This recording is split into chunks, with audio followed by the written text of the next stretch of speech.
এই মুহূর্তে আমরা এখন পৌঁছে গেছি, সামনেই দেখতে পাচ্ছ ইন্ডিয়া গেটের সামনে। এই ইন্ডিয়া গেট, তার অপোজিটেই আছে রাষ্ট্রপতি ভবন। আমরা সেন্ট্রাল সেক্রেটারিয়েট, কেন্দ্রীয় সচিবালয়, মেট্রো দিল্লি, ওখান থেকে নেমে জাস্ট হেঁটে এসেছি। এই ইন্ডিয়া গেটের একটা ইতিহাস আছে।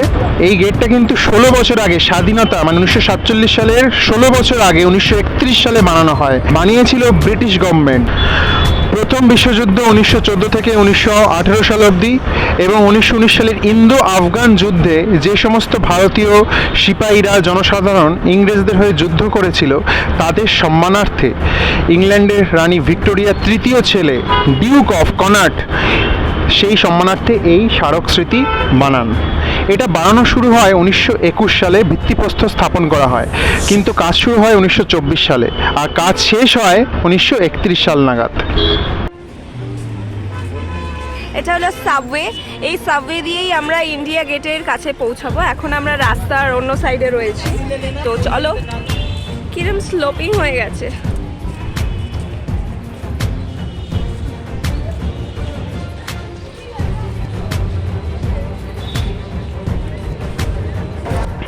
সাবওয়ের নিচে বাঁ দিক ও ডান দিকের দেয়াল ঘেঁষে তৎকালীন ব্রিটিশ সাম্রাজ্যের রাজধানী দিল্লিকে কেন্দ্র করে কিছু ছবি, ঐতিহাসিক ছবি এবং দিল্লির প্রাণকেন্দ্রে অবস্থিত ইন্ডিয়া গেটের কিছু ছবি এখানে দেওয়া আছে।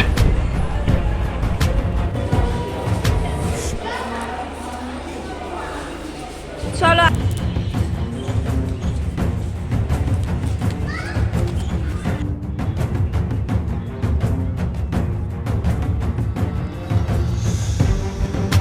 ভারতের জাতীয় স্মৃতিসৌধ এই ইন্ডিয়া গেট, যা পূর্বে অখিল ভারতীয় যুদ্ধ স্মারক নামে পরিচিত ছিল। এটার দূরত্ব প্রেসিডেন্ট হাউস বা রাষ্ট্রপতি ভবন থেকে প্রায় 3 কিলোমিটারের মতো, তাই অনেকটাই হেঁটে আমাদের আসতে হয়েছে, যদিও সেই রাস্তায় কিন্তু কোনো গাড়ি ঘোড়া চলে না। স্মৃতিসৌধের মেন দরজার ওপরে দুটো বৃত্তাকার গোলাকার স্থান রয়েছে, তার মাঝখানে ইন্ডিয়া লেখা একটা চতুর্ভুজের মতো জায়গা রয়েছে।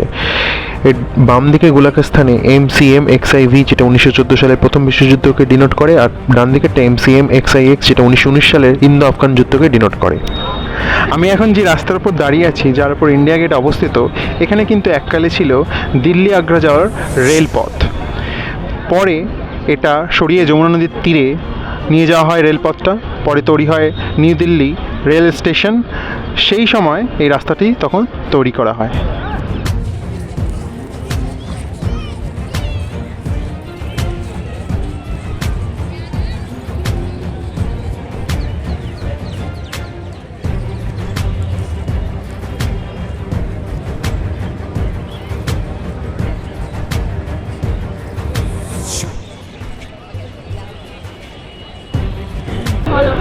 প্যারিসের বিখ্যাত আর্ক দে ট্রায়াম্ফের অনুকরণে বানানো হয় এই ইন্ডিয়া গেট। এই ইন্ডিয়া গেটের উচ্চতা কিন্তু 42 মিটার, আর এর পুরো জায়গাটা হচ্ছে 3,60,000 বর্গ কিলোমিটার জায়গা জুড়ে এই বিস্তৃত। রাজস্থানের ভরতপুর থেকে লাল, সাদা আর হলুদ বেলেপাথর আর গ্রানাইট পাথর দিয়ে তৈরি করা হয় এই ইন্ডিয়া গেট। 1931 সালে তৎকালীন ভারতের ভাইসরয় লর্ড এডউইনের তত্ত্বাবধানে এই ইন্ডিয়া গেটের উদ্বোধন করা হয় এবং সেই ইন্ডিয়া গেটের তৈরি করার দায়িত্ব দেওয়া হয় তৎকালীন বিখ্যাত স্থপতি এডউইন লুটায়েন্সকে।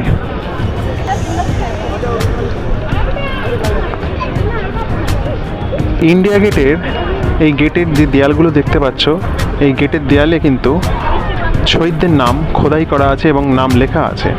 প্রায় 13,000 ব্রিটিশ ভারতের অধীনস্থ যে সমস্ত ভারতীয় সিপাহী এবং ভারতীয় সাধারণ নাগরিকরা যুদ্ধে অংশগ্রহণ করেছিলেন, তাদের এবং যারা শহীদ হয়েছিলেন তাদের নাম খোদাই করা আছে, এবং বাকি 65,000 অন্যান্য সিপাহী সৈনিক যারা শহীদ হয়েছিলেন তাদের নামও একসাথে খোদাই করা আছে।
আমরা ইন্ডিয়া গেটের ঠিক পেছনেই নেতাজি সুভাষচন্দ্র বসুর একটি স্ট্যাচু দেখতে পাচ্ছি।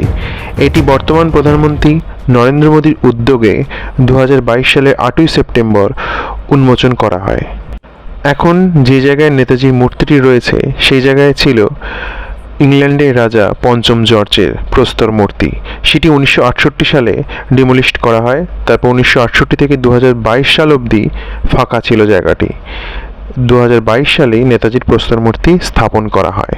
এই মূর্তিটি উচ্চতা 28 ফিট আর মূর্তিটি কালো গ্রানাইট পাথর দিয়ে নির্মিত। স্থপতি হলেন অরুণ যোগীরাজ।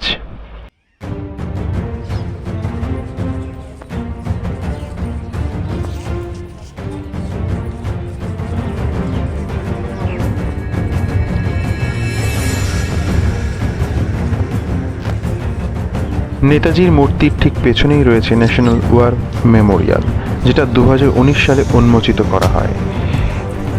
এটি একটি জাতীয় যুদ্ধ স্মারক, যেখানে রয়েছে ইন্দো চায়না, কার্গিল যুদ্ধ, সিয়াচেনের যুদ্ধে অনেক শহীদদের নাম খোদাই করা।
আর একটু কিছু এগোলেই চোখে পড়বে মাঝখানে অমর জওয়ান জ্যোতি শিখা।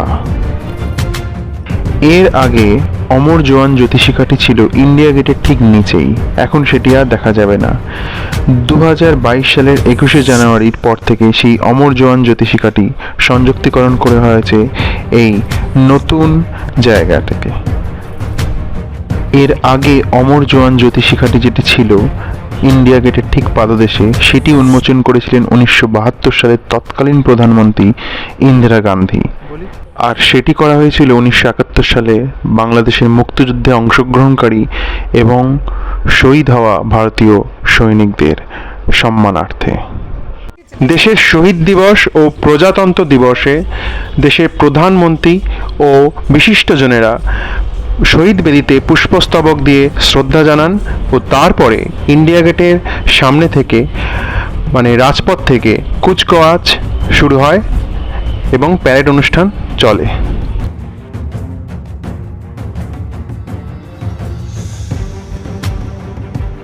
প্রায় 93 বছর ধরে ভারতবর্ষের রাজধানী দিল্লির বুকে দাঁড়িয়ে থাকা এই ইমারতটি ভারতবর্ষের গর্বের প্রতীক। প্রত্যেক দিন হাজারো মানুষের সমাগম ঘটে এই ইন্ডিয়া গেট দেখার জন্য। সন্ধে যত ঘনিয়ে আসতে থাকে ততই ইন্ডিয়া গেটের মাথায় আলোকসজ্জার মাধ্যমে ভারতীয় তিরঙ্গা পতাকা ফুটে উঠতে থাকে আর মনে করিয়ে দেয় আমাদের ভারতীয় সিপাহীদের বলিদান দেশের প্রতি।